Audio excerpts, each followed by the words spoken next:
Hello बच्चों, स्वागत है आपका मेरे चैनल में। हम लोग पढ़ रहे हैं अभिनव मनुष्य, रामधारी सिंह दिनकर द्वारा रचित कविता।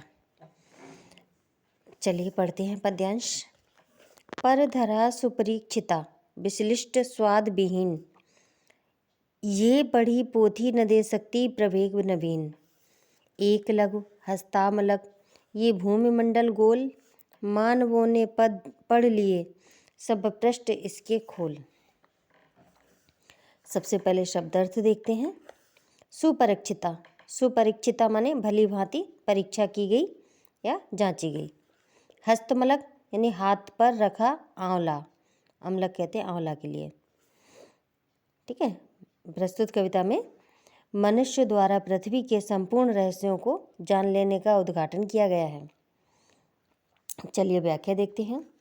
दिनकर जी कहते हैं कि परधरा सुपरीक्षिता विश्लिष्ट स्वाद विहीन, कि मनुष्य की प्रकृति कैसी है। मनुष्य की प्रवृत्ति प्रगति के नित्य नए खोज करने की रही है ना। इसी के परिणाम स्वरूप उसने क्या किया है, संपूर्ण पृथ्वी की जांच परख करके देख ली है ना। मनुष्य क्या चाहता है, हर समय उसकी प्रवृत्ति क्या होती है, नई प्रगति के लिए हर चीज़ को खोजना, नए नए क्षेत्र की खोज करना। तो इसी के परिणाम स्वरूप उसने क्या किया, पृथ्वी की जांच परख करके देख ली है, उसका विश्लेषण कर लिया है। विश्लिष्ट माने विश्लेषण, उसका विश्लेषण कर लिया है। स्वाद विहीन, अब स्वाद विहीन का तात्पर्य यहाँ पर है कि अब उसका कोई स्वाद नहीं रहा, अर्थात उसका अब कोई उद्देश्य नहीं रहा, कुछ तथ्य नहीं रहा, है ना। अब पृथ्वी पर ऐसा कोई तथ्य नहीं रहा कि जिसे मनुष्य ने जाना नहीं हो। इसलिए अब पृथ्वी कैसी हो गई, उसे स्वादहीन खाद्य वस्तु जैसी लगती है।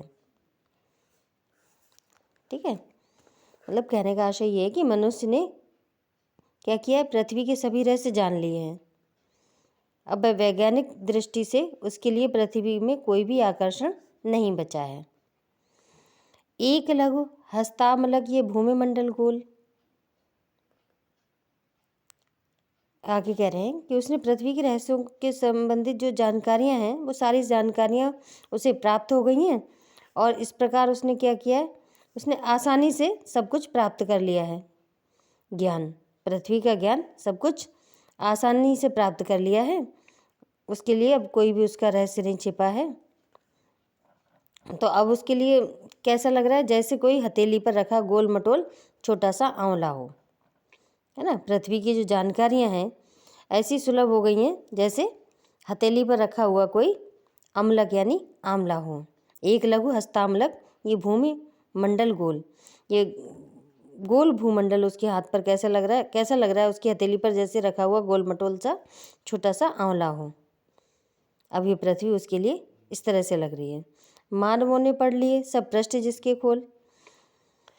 अब निष्कर्ष तो यही है कि मनुष्य ने पृथ्वी रूपी पुस्तक का एक पृष्ठ पढ़कर उसको कंठस्थ पृष्ठ पढ़कर उसको कंठस्थ कर लिया है, यानी कि हर पृष्ठ को उसने पढ़ लिया है और उसको याद कर लिया है। उसके लिए पृथ्वी में खोजने के लिए कुछ भी नहीं बचा है।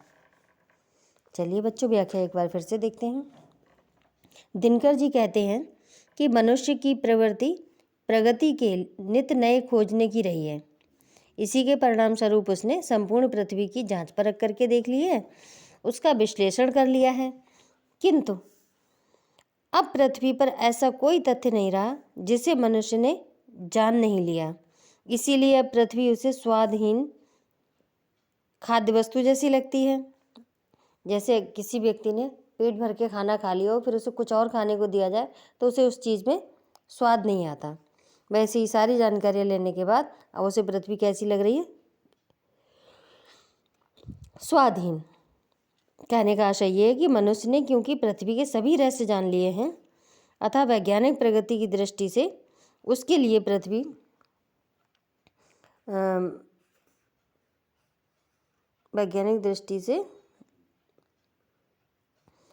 पृथ्वी में कोई आकर्षण नहीं बचा है।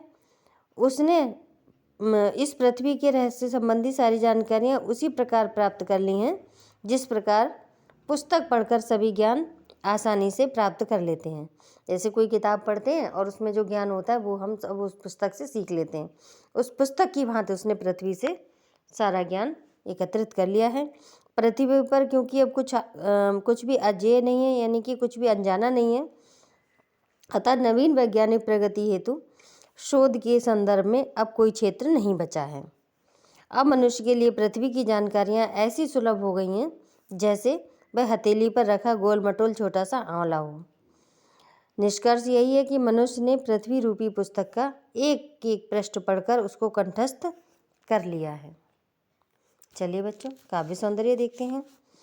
पृथ्वी संबंधी हुई विपुल वैज्ञानिक खोजों के द्वारा पृथ्वी के सभी रहस्यों को जान लेने की तुलना पुस्तक पढ़ने से की गई है, जो कि अत्यंत सटीक बन पड़ी है। भाषा साहित्यिक खड़ी बोली, शैली प्रबंधात्मक, अलंकार उपमा रूपक, रसबीर, छंद स्वच्छंद, गुण ओज और शब्द शक्ति अविधा एवं लक्षणा। आशा है बच्चों आपको पद्यांश समझ में आया होगा। आगे और भी पद्यांश देखने के लिए, सुनने के लिए, सीखने के लिए प्लीज़ हमारे चैनल को सब्सक्राइब करें, लाइक करें, ज़्यादा से ज़्यादा शेयर करें। धन्यवाद।